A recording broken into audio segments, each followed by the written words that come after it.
এই যে নদীর চিংড়ি মাছ, বিভিন্ন মানে যত মাছ আছে, গলদা চিংড়ি, বড় চিংড়ি, তারপর হচ্ছে ইলিশ মাছ। এবং মানে বাজারটা অনেক বড়, সরকারি কলেজের পাশেই। বিশেষ করে এখানে মাছগুলো অনেক তাজা পাওয়া যায়, বাট একটাই দুঃখ যে মাছের দাম অতিরিক্ত, হিউজ পরিমাণ দাম বেশি।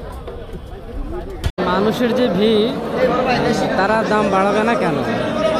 মানে মাছ চয়েসফুল, মাছ ভালো, বাট দামে অনেক, যদিও মানে ভালো, দামে ভালো, বাট অতিরিক্ত বেশি, অতিরিক্ত।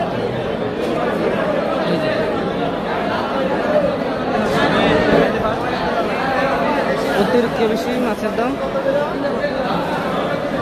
এই যে চাঁদপুর আসলে আসলে অনেক সুন্দর ফ্রেশ ইলিশ মাছের ডিম পাওয়া যায়। 3600 কেজি, 3200, 3400 এই লেভেলের থাকে। এই হচ্ছে নদীর পাঙ্গাস, অনেক বিশাল।